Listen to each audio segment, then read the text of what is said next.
webinar that is about process mapping. We are delighted that Sabrina Matheus is willing to share her expertise with us around this. And I know it's a little awkward to do this via a webinar. This would probably be a great live event, but I am sure that we're still going to get quite a lot out of it.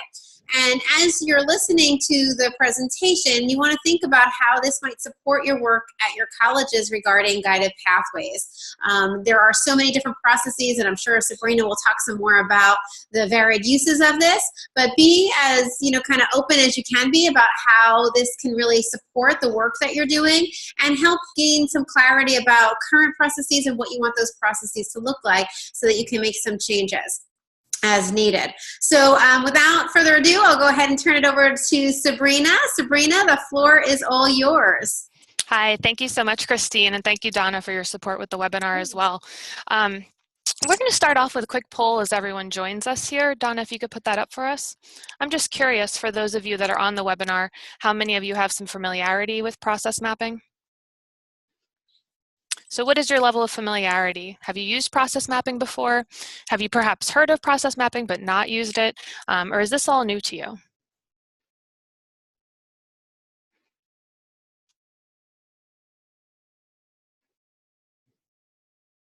You'll select your answer and then Donna will show us the results. So we have an idea of who's in our audience here. All right, excellent. All right, so the majority have heard of process mapping, but perhaps haven't used it before. And maybe you heard of it at our Advising Redesign Institute, where we actually began to do one of those processes. So today we're going to be talking about process mapping. I'm going to be talking about what my experience is with it previously, some technology that you can use in the process mapping process. I do want to clarify first, however, that we use the word mapping a lot in guided pathways, and when introducing this webinar to some of my colleagues, they were confused between degree mapping and process mapping. So degree mapping in terms of guided pathways is actually aligning your curriculum, etc. Process mapping is more so looking at the student services side of the house. It is very appropriately matched with the advising redesign. And it can be applied to other areas too, human resources, for example, but we're looking at the business processes or the best practices of your institution more so than degree mapping, okay? Alrighty. Okay, so here's what we're going to cover today. I do have a chat window open here, so as you'll note in this cloud at the bottom here, if there's something that you're hoping to ask me, feel free to do that. Hopefully I will note it in the chat, or Donna and Christine will note it for me, or if there's something you'd rather ask that's very specific to your situation that you'd like to ask afterwards, my email is also on the screen for you here. So this is what we're going to be covering today. We're going to be looking at your work and business practices through a process-oriented lens. All right, so what is it that you're doing in your everyday work, or what is it that your office is doing in your everyday work that is impacting students or impacting the employees? How do you do those processes? We're going to also be looking at the purpose of the process map itself and the utility of the process mapping process, so to speak, towards continuous quality improvement. Okay, so the exercise of even putting the process map together can be instrumental in creating positive change in your institution. So we'll be talking about that as well. We're also going to be considering the appropriate level of scope and detail necessary to meet your goals for the mapping process. So when you're starting a mapping process, it can be a little bit overwhelming. Where do you begin? You can think about the work that you do as you enter your office each day. You can think about the work that your colleagues do, but where does work start and where does it end? How do we bracket that? Because that's what we actually need to be putting in the process map. We're also going to be considering who should be involved in the mapping process and also the tools that are available to help you with the mapping process. Now, as I was asked to put together this webinar presentation, I originally thought back with some degree of PTSD to a flowchart process that I engaged in when I was working for Montclair State University. We were actually trying to adopt a new student information system. We were going from an old student information system to either PeopleSoft or a Banner product at the time. So the purpose of our process mapping was not necessarily to improve our processes. It wasn't necessarily the continuous quality improvement, but it was to look at the software that we were adopting and to see how our business practices would fit well into that new software, and how the software could perhaps be adapted to those processes. And it was a really extensive process, a little bit overwhelming, especially in terms of bracketing that work and determining what it is that we actually do. And I did a lot of that work in a vacuum. And I recall to this day that it was really exhausting to try to figure out what are my colleagues doing, or what should they be doing, and what does this look like as it interacts with the software. And to be honest with you, I didn't find that exercise to be as in-depth and as meaningful as it could have been had I engaged a larger group of individuals. I think that we could have, in addition to adopting the new software, been able to engage in conversation that would have helped us to improve our processes. So as you're thinking about how do I put a process map together, I would also encourage you to think about how can this discussion of process mapping even help us move forward in our redesign in a positive way. Okay. So I mentioned that PTSD from putting together flowcharts. When I think of process mapping, one of the other things that originally came to my mind was 5-year-olds playing flag football. So this is my son on the screen. And 5-year-olds playing flag football, pardon me, there's a lot of plays that hypothetically the coach wants to run, but oftentimes the coach is then just hollering from the side, no, do this, no, do that, and they run the wrong direction.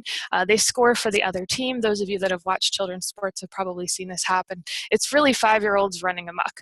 So what we're looking at when we're trying to put together a process map is what the process actually looks like in practice. Where are they running amok? Okay, so the process in theory is our ideal process.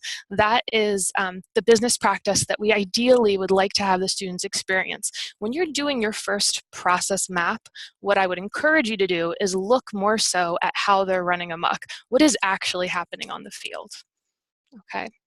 So that gets us into why do we map processes. I'm going to continue with this flag football analogy here for a moment. So these are the things that I want you to begin to consider as you're considering why you're going to even do this. So how does the player get the information on how to run the play? All right, so when we're thinking of our students, for example, does the student get the information from a website? Does the student get the information from parents? How do they know the play to run, right? Where is the first stop that they go? And what do they expect to do there?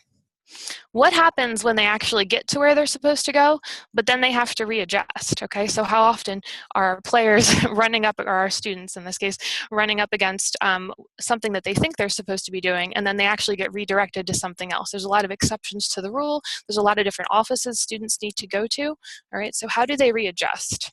Where is it that they're sent to next? And who's telling them what to do? Right? I think the mom yelling from the sidelines is a really good analogy here. Is mom yelling from the sidelines? Right? Do they intuit what they're supposed to do? Is it even intuitive? Should it be intuitive?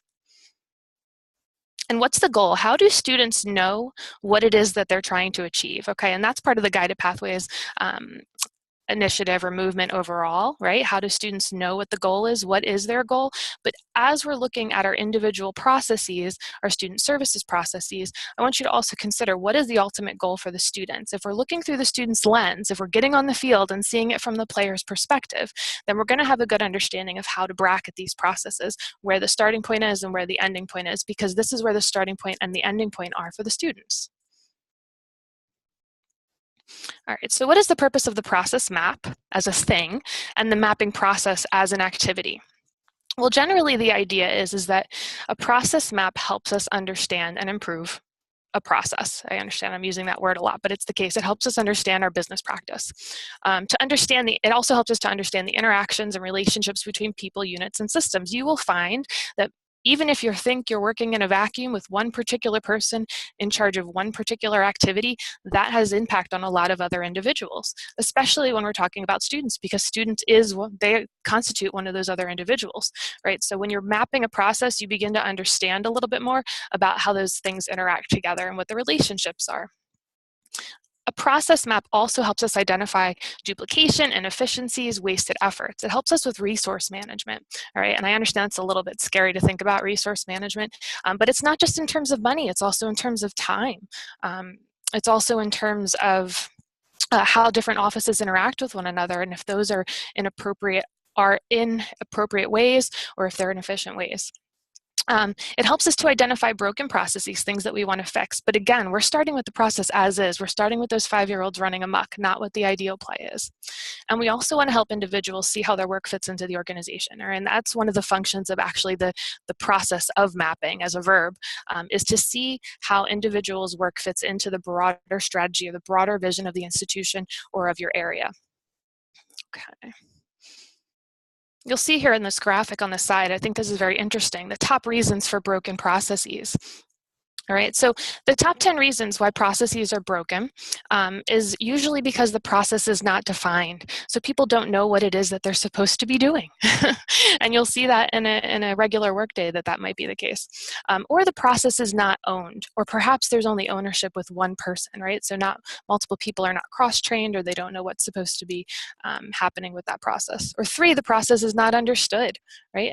That could be a training issue as well. And putting together a process map will help people both learn how to put the process together, what the process things that should be happening. All right. They'll also have then in the form of that process map a training material that they can use for the future. 4th here, the process is not followed. People just aren't doing what they should be doing. Where the customer is not understood, I know we cringe, we don't all like to hear of a student as a customer, but allow this analogy here. So perhaps we don't understand what the students are looking for, or perhaps the students don't understand what the process should be. So we always want to look at the student lens here in the process mapping exercise. Supplier not understood. Okay, so we're borrowing these ideas from a lot of business practices, and perhaps the supplier not understood doesn't really apply here to one of the top reasons for broken processes in education. But sometimes our suppliers can be folks like the high schools, right? Or they could be our partner institutions at the 4-year colleges. Perhaps we don't understand what they're doing there. Right? So transitioning a student from high school or from a college readiness program into our institutions, perhaps that's not working well for some reason, and that's because we don't understand where the students are coming from or where they're headed. Number 7 here, perhaps the process is too cumbersome to execute. Maybe we need to remove some steps, and I can relate to that person laying over the desk there. I'm sure you can as well as you begin to engage in this process mapping exercise. Perhaps it's full of waste, so number 8 here relates to not a good management of resources, people, time, money, for example. Maybe the performance isn't measured. Maybe we have a process and we don't have a good way of assessing it. We need to establish some key performance indicators. And last but not least, maybe the process, maybe the work we're doing does not speak to the overall strategy of the institution or of your area. And that's a reason why the process might be broken. Right, but I think this is a really good point on this graphic for you to pay attention to. Okay. Organizational opportunities come from process deficiencies. So do not get frustrated in a process mapping exercise when you're looking at all the different things that may be happening at your institution and maybe you're not fond of what's happening. This is where opportunity comes from, right? And process mapping gives you this opportunity to see how we can change and make things better. All right, so please view it as an opportunity. Okay, so where does this idea of mapping originate? Well, with the use of the word customer, I think you have an idea, and you'll note on here the references to the 1990s, and as I was looking at those, I was like, oh my goodness, our freshman students of traditional age were not even born when these things were published. Let's just breathe in on that one for a moment. Anyway, it comes from business models like total quality management, some of those ideas that were coming out of the 1990s as supply chain management became a little bit more complex, and some of these other issues with customer service were coming up in the business sector. Okay, so this is where we're drawing a lot of this idea from. Okay, and I think that even if we want to not refer to our students as customers, we can all agree that we do want them to be satisfied. We do want them to have good experiences. You'll note on the graphic here, figure 1.3, that it says customer retention, right? Retention we can relate to. We want our students to stay. We want them to graduate. That's something that we can also relate to. But I think that's something that's really important when you're thinking about process mapping and relating it back to where this idea originated in business. is the idea here that's represented in figure 2.3, which is the difference or the gap between customer expectations or student expectations and where those expectations originate from, and then ultimately what it is that we're doing, all right? Because the process can be broken if a student is having this bad experience where perhaps they expect one thing because they've been given information that's perhaps misinformation or based off their past experiences were different, or their friends' past experiences were different, but they have this expectation of what something should be, and then when they don't have that expectation met for whatever reason, the process is somehow broken, right? We need to be setting the proper expectations for our students and then meeting those needs, and that really completes that cycle of a good experience, both for the student and for the people that are engaging in this customer service. So this may all come out of these business management theories, but this is an exercise that really helps any institution that's looking to figure out how can I do something better for customers, for students? How can I create more satisfaction among my stakeholders? Okay, so what is a process map? What does this thing look like? I'm sure some of you have already seen these type of diagrams before, so we have one represented here on the right. If you attended the meeting that we had, I guess it was earlier in November with the Advising Redesign Institute, we began to take a poster board and take some post-it notes in different shapes and put them on the board and model some of the practices that we have and begin to build a process map. So this is what it looks like. It has a bunch of shapes. It has a bunch of arrows, usually with words. And what is it? Well, it's a visual representation of the workflow within a process or within an organization. Okay, so it's a workflow. It's also a record of activities, so it's the things that we do, the things that our students do, and it's an overview of complex processes. All right, so we're breaking down really complex things that we do into much smaller steps, right, and assigning the resources, assigning the software, the things that are involved in that process, we're actually articulating them. So this can get very granular, and it can be a little bit overwhelming, which is why we're doing this webinar, to hopefully break it down for you a little bit. Okay. So usually in a process map, you're going to have the shapes designated as different categories. Okay, so as you're building this, here's an example. This key includes an oval shape, a rectangle shape, a diamond shape, and then an arrow. It's very simple. The oval shape usually indicates a start point, which is a goal, and also the end point, which is a deliverable or a met goal. And the reason why the start point and the end point use the same shape here is because you may have multiple process maps that overlap, and you can overlap the process maps on the ovals. Okay. If anybody has questions about that, please feel free to pop your questions into the chat. I'm happy to clarify. The rectangular shape marks an action or an activity that's undertaken, and I'll show you a specific example of this. The diamond shape is a decision, okay? And then usually what you'll see is a yes or a no. That's not on my example here on the right, but I'll build one for you where you'll see that. And then the arrow shows a chronological or a hierarchical flow of direction. So that's the workflow. So if we're looking at this through a student lens, the student is the one traveling from the start point, from the arrow to the action, from that arrow to a decision that the student makes, right? But you could also do this from the viewpoint of some sort of form. Where does the form travel? Does somebody do something with that form, and that's the action, okay?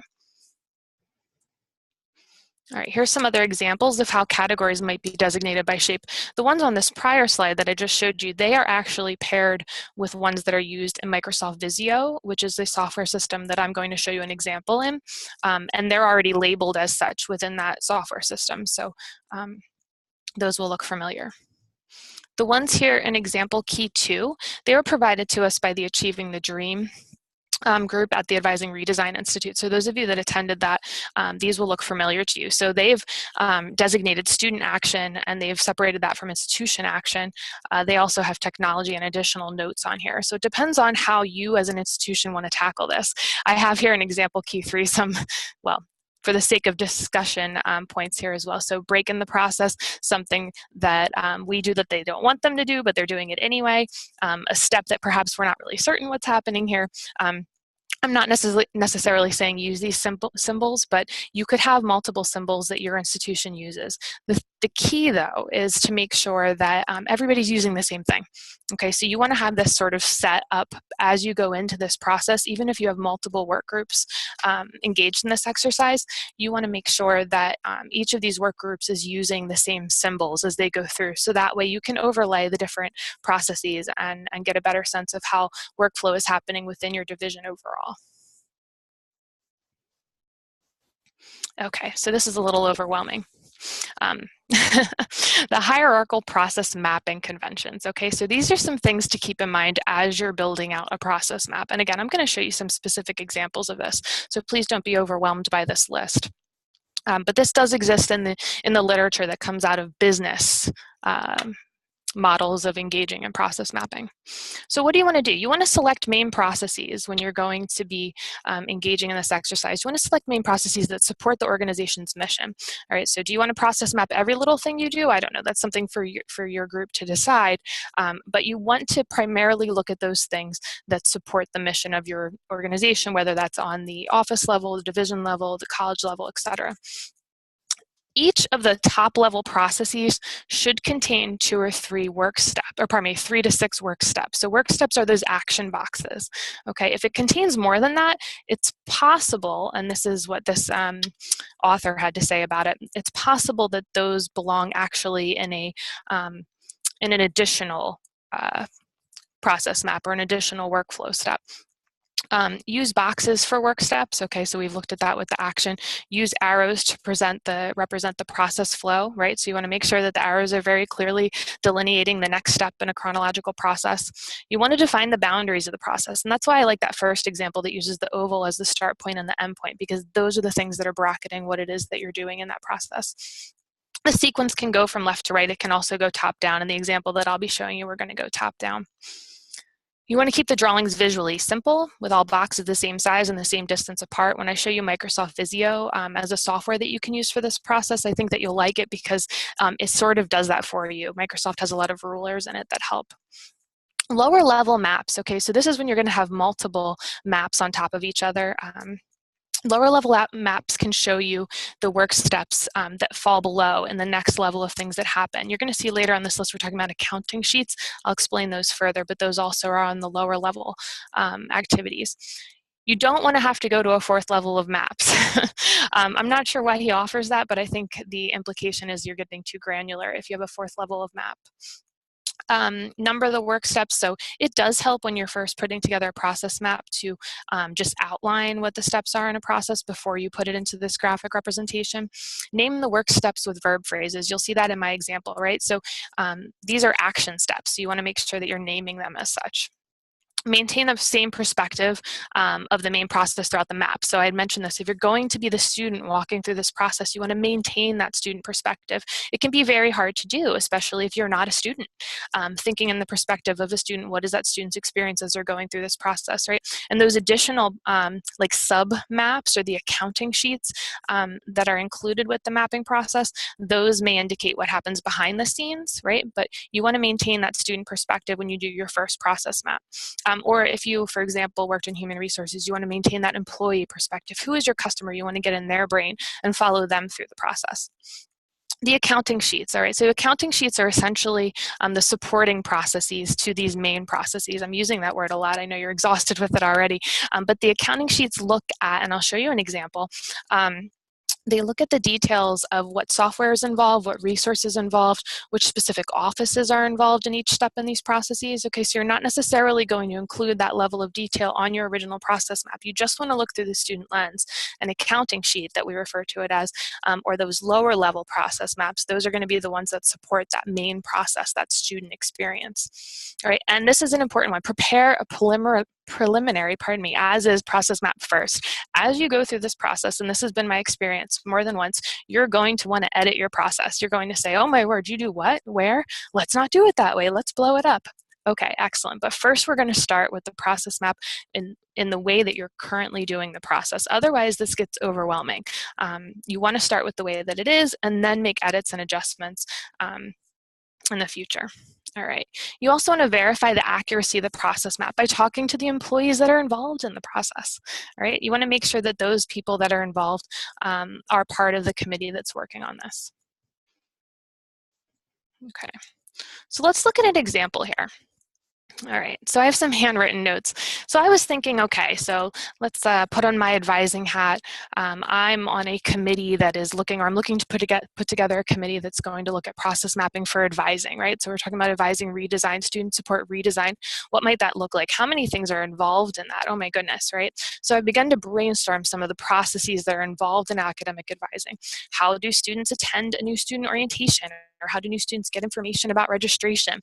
How do all students go through the registration process? How do we remove holds? How do we put holds on, for that matter? How is the graduation audit conducted? Maybe that's done in the registrar's office, but maybe a piece of it's done in advising. And that would, if I were to do a process map on that, that would show an overlap between these offices. The curriculum change or change of major, right? These are all different processes. You can think when you're looking at advising in particular and you're trying to figure out how do I bracket my processes, what's the scope, you can begin to think about, brainstorm your everyday activities, the things that students go through, the forms that you have often give you an idea of what some of the processes may be that you'd like to map.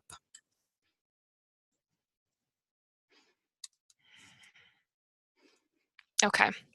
So I'm trying to bracket my process here on this left-hand side. So what starts this process? What's the start point, and how do we know the goal? Or is there anything that forces a major change here, or does the student just express an interest in changing majors? All right, so I began to use Post-it notes on this example. The same way that we've done in the Advising Redesign Institute, it helps you to move around the Post-it notes. I also find when you're working in a large group, it's great to use a whiteboard with lots of different color markers. That way you can move things around. So I'm going to start my process here with the student expresses interest in changing a major. There may be something that forces a major change. I recall working for a university that if a student didn't achieve a particular grade point average, they were required to change their major, so they would have been forced to. So my start point might be different there, but we're going to start with this as our starting point for this map. And then how do we know the end goal? Is it that their major has actually been changed in the student information system? Is it that the student was notified that the major was changed? Is it that the student understands their new requirements? There may be multiple ideas here, and that's why it really helps to not start with the software, not try to make it pretty. Processes are messy as you begin to brainstorm and think through what your process might look like. I need to move some of my little windows here so that I can talk you through this next part. Okay. So now I've begun to put together a flow. So the student expresses, my change of major is my process. The student expresses an interest in changing their major.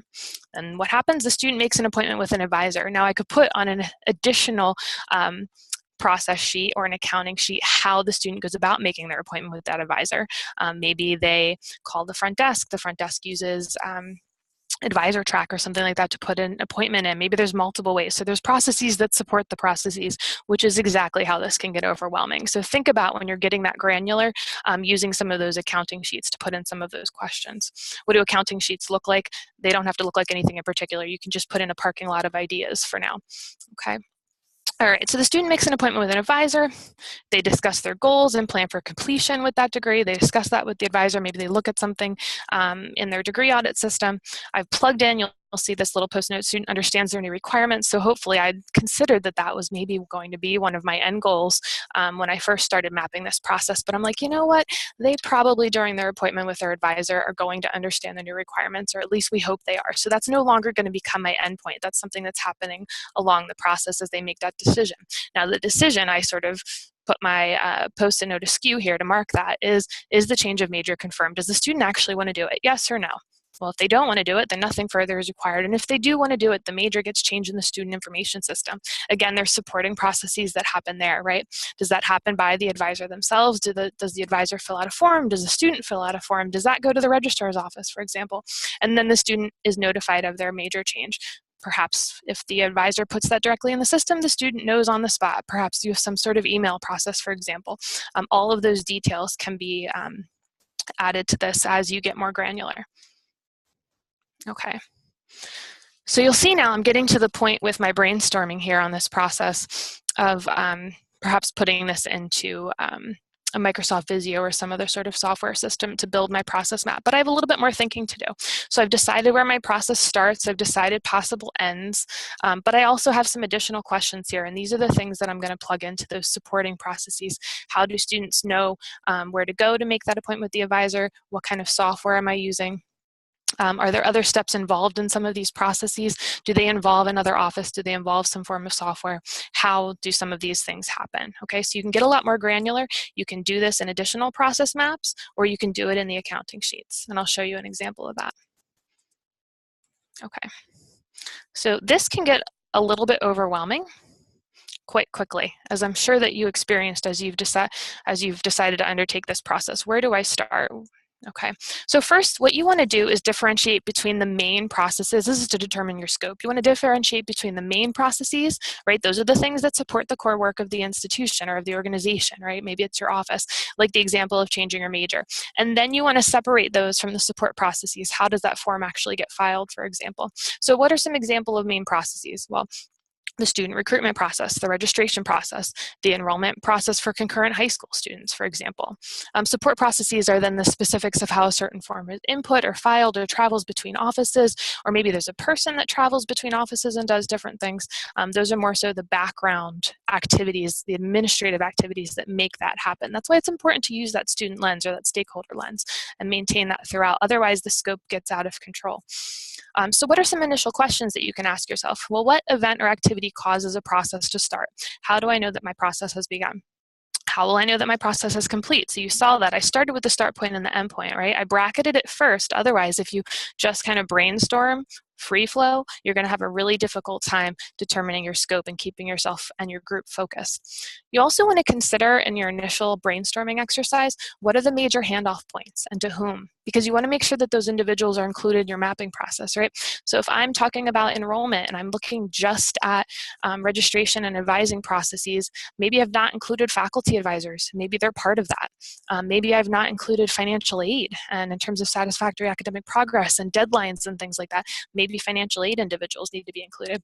Maybe students need to be included, right? So if we've not included students in the process and we're looking through the student lens, they know what they're actually experiencing. It can be hard to organize a committee such that students can be a part of it, but I would encourage you, especially if you're looking at the student services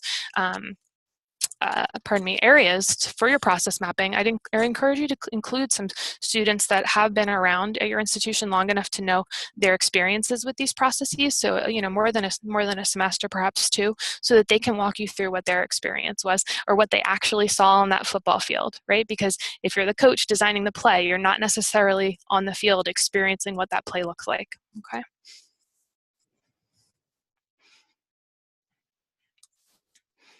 All right, so who should be involved? Well, the short answer is those individuals that are involved in carrying out the process should be involved. The long answer is as I mentioned in the beginning of the webinar, the process of putting together the process map actually can help engage different people in your institution in making improvements towards continuous quality improvement. It can engage them in creating positive change, can engage them in even a conversation about what guided pathways is in a way that they perhaps haven't understood before. Okay, I really like this quote, so I'm going to read it to you. The long answer is, bottom-up process mapping produces a completely different and more accurate kind of map than top-level down mapping, which is usually done by managers who may not actually know what their staff are doing, right? So this is practice in theory versus practice in reality. The advantages are clear. An enthusiastic workforce, joined up processes, right? Because if you're on the ground, you have a better sense of what's happening between the offices, greater efficiency and continuous process improvement. Okay, so involve all the people that are engaged in the process.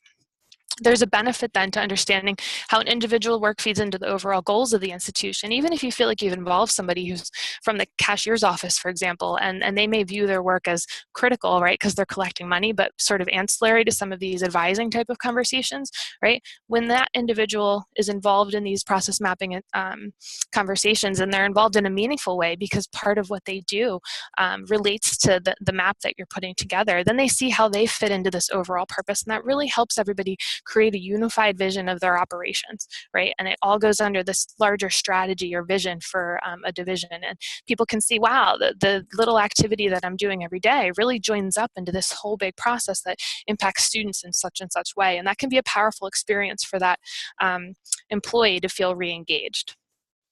All right, so as you're doing this, I also would recommend, based off of my experience of working in a silo versus working with multiple working groups to put together process maps, is I would encourage the use of small cross-functional working groups with critical friends. So you may have heard that word critical friends if you've ever done any research that involved trying to have validity.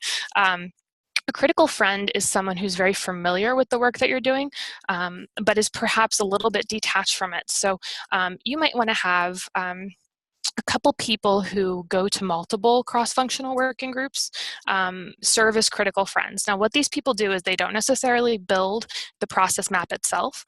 What they will do is make sure that you're keeping your focus on the scope that you've established. So they will make sure, hey, you need to, you're getting off track, you need to keep within these starting points and end points, or do you mean to go off track? So they ask a lot of critical questions. They would also, if they're working between multiple working groups, make sure that everybody's using the same symbols, right? Or using the same frame of reference so that when you put together multiple process maps, that they overlap in an appropriate way. I have seen this done this way. Ocean County College, where I was previously employed, actually used critical friends. They didn't call them that, but they had several project managers or project coordinators that went between different cross-functional working groups, and it was a very effective process for keeping everyone on track because they had a great sense of what was being discussed in one working group.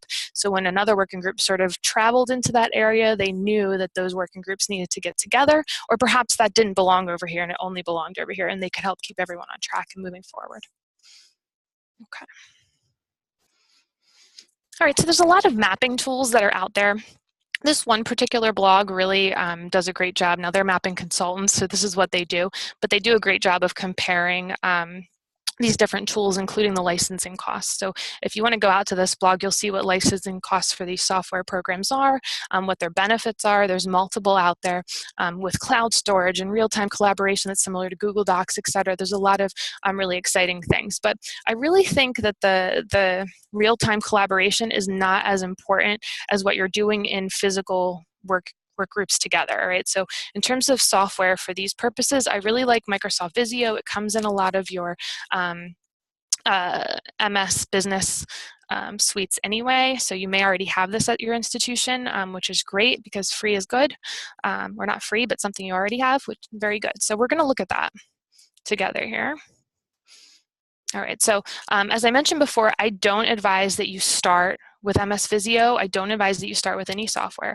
I think when you're doing this process map, you need to do something similar to the handwritten, post-it note, whiteboarding type of brainstorming, because that's what really gets your thinking going. And it's very easy to take a messy process, not easy, it's hard to take a messy process and put it into some sort of software system and try to clean it up. It's very difficult to do that. It can be very frustrating. So you really want to have an idea of what your process is before you put it into the software. But I'd like to show you what MS Visio looks like in case you've never seen it. Okay. So what we're going to do here is I am going to take this process map. This is an example from Ocean County College, so thank you to Ocean for providing this example of a process that they use for the registration process. Okay, so you'll see how they've bracketed it here: complete the application form and then register. Okay, I'm going to recreate this in MS Visio so you can see just how easy it is. But this process map that we're looking here in this PDF file, this was put together originally in handwritten form. Okay, so this is brainstormed over many conversations. Okay, so when you open MS Visio, you're going to just open a basic flowchart. There's a lot of different examples in here, organizational charts. You can actually put all of your work steps into an Excel file and then upload the CVSV into. There's a lot of things that you can do that are very exciting that you can take tutorials for, but we're going to open a basic flowchart because that's my comfort level, and it's also, I think, easy to follow. I'm just going to create a blank template document here. Okay. And what we're going to do is, I'm going to get out of that. Okay, we're going to bring the process into here. Okay, so where does our process start? You'll see over here the symbols, all right? Each of them are labeled: process, decision, sub-process, start, end, document, data, all right? Should be familiar from the keys that I went over. I want to start my process at the top here. That's what I meant to do. I meant to zoom for you.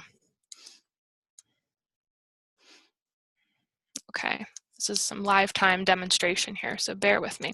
All right, so we've got our first step, and you just type in, this is going to be complete application form. All right. So we've got our first step. Then the next step in that process, and you'll see how Visio includes the ruler lines. The next step was an action, and that is that the students receive an email acceptance packet. Okay, then we've got another step. And that is that the students, right, we're sticking with that perspective or that lens, receive an email invite to schedule an orientation.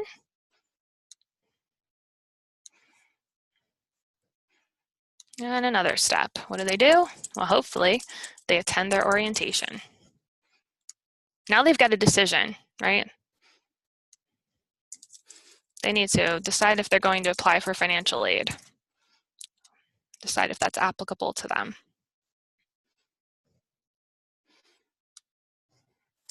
And then if yes, then they complete the financial aid process, which includes verification and a loan application, and those could be on separate process maps. But really the final goal then, so we're going back to the endpoint, is to register. See how easy this is? Sort of like inserting text boxes.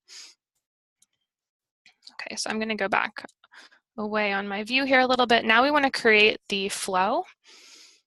So back under home, there's a connector tool. So I've been on the pointer tool. We're going to take the connector tool, and it creates the lines for us, the direction lines. Now, if I start down here and go up here, the direction's going to go in the wrong way, right? So we don't want to do that. All right, but you're getting the idea.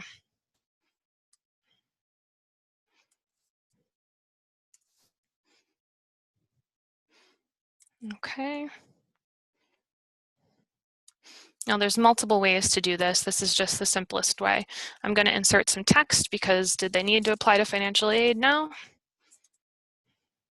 And I'll insert some text over here for yes. Okay, so after discussing the process in my working group and drafting that, we have now put together a process map that looks like this. Very simple. I hope you agree.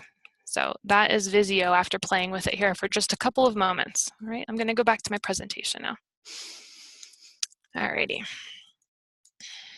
Okay, so this is where we add the layers of complexity and detail. Okay, so we've taken on the left-hand side here, you'll see the process map that I just recreated in Visio, but the accounting sheet or that detailed map is over here on the right-hand side. So we then see the departments that are involved in each step of that process. We also see the systems that are utilized. So Recruiters, their communication system that Ocean County College uses.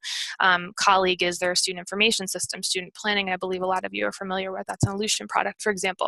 All right, so each step along the way, which departments are involved in the systems that are utilized. This is an example then of accounting sheet. And you'll see that each of these specific levels of detail are not on the actual process map. It's an additional piece that accompanies the process map. And that allows us to put the process map together while putting some of these other things, some of these other issues in a parking lot to return to. Okay. So what are some traps as you're going through this process? Well, really, where to start and where to end. This becomes a problem, right? Especially when you're having those initial brainstorming discussions. And sometimes you just got to sit down and just brainstorm it out until you get there. But that's the importance of using that student lens if you're in a student services area, and also the use of a critical friend that is familiar with the process mapping process, or at least is keeping multiple groups on track. So somebody like a project coordinator, for example.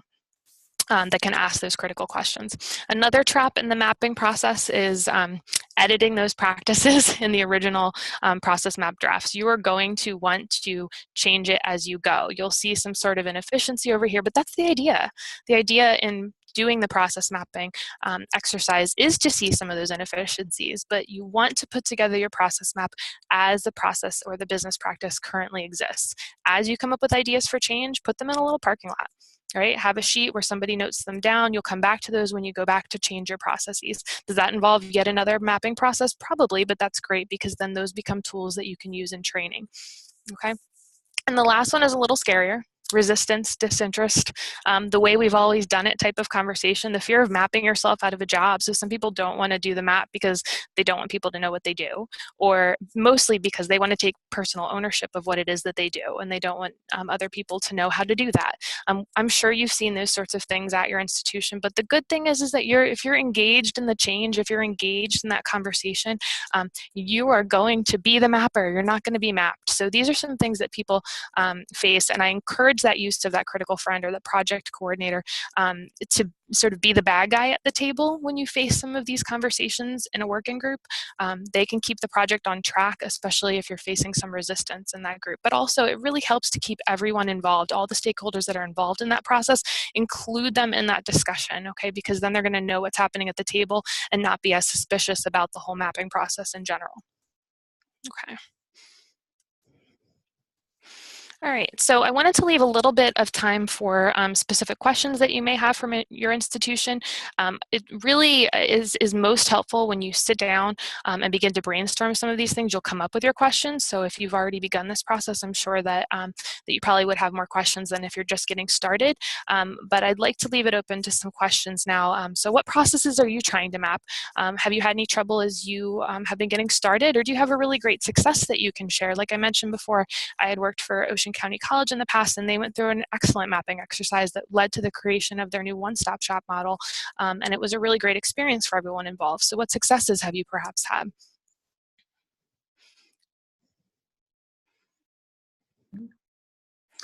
So just as a reminder, we won't hear you if you talk because we're on a webinar, so you'll need to jump into the chat area to answer Sabrina's question, or ask her questions actually. So we'll give you a few minutes to do that. If you have any comments or questions for Sabrina, this would be a great time to put them into the chat area right now.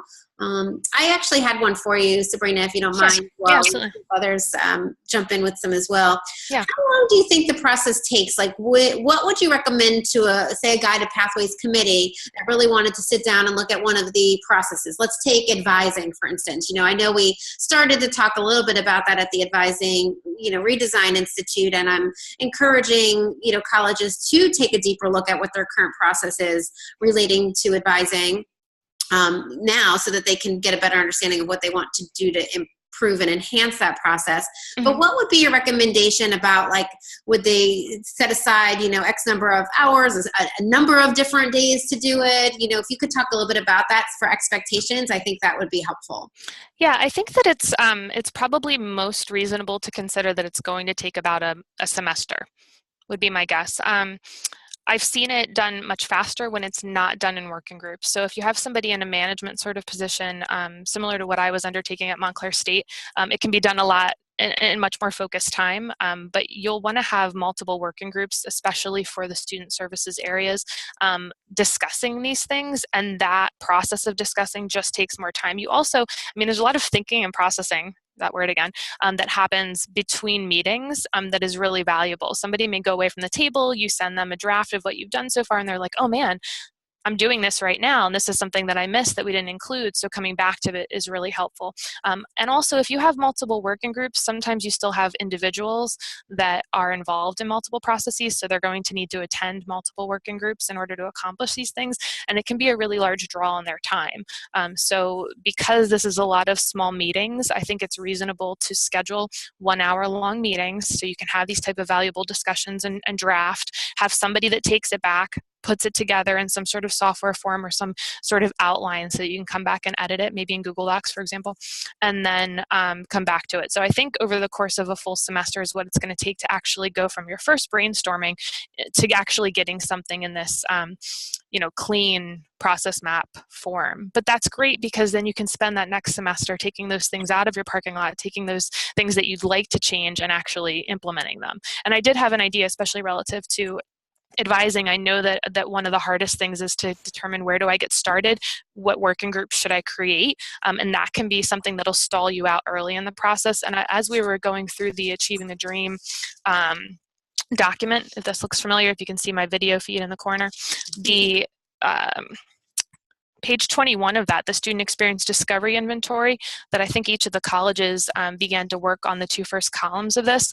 This gives some really good categories on the left-hand side here and it's multiple pages. It gives some really good categories for you to consider as you're putting together working groups. So I might suggest starting with some of these categories, and they can begin to, your working groups can begin to discuss the processes that happen under each of these. Does that answer your question, Christy? Okay. Oh, yes, I was making sure I wasn't muted. Okay. Great. Very helpful, Sabrina. Yeah. I see that there is a question posted for you in the chat. Yes. Okay, so from Kathy. At what point, I'll read it out loud for those Okay. who don't see it. So at what point do you move from process mapping the what is to a process map for what you want it to be? And are these two separate process mapping activities? Yes, they are two separate process mapping activities, or at least I would advise them to be, because what you want it to be it's really a next step. It's not what you're currently doing. And in order to identify what you would like it to be, you need to establish what it is that you're doing. Note those places where it's broken, and then create another map. Now, that may happen sort of simultaneously, but I'd create a separate document for where you are and where you'd like to be, because you need to probably determine what's in between there that I need to change. Is it a software system that needs to change? Is it perhaps some reorganization of individuals? Perhaps some forms need to be put online or something like that. So I'd have your what is, and maybe that same working group in the meantime will also put together what they want it to be. Maybe it doesn't need to be just a parking lot as such, but maybe you can put together two parallel maps, but you need to identify what's the change that needs to happen in order to implement those new processes. So I would recommend it being two separate processes, but that doesn't necessarily mean that you need to take 2 full semesters to engage in that process. You're welcome. Any other questions?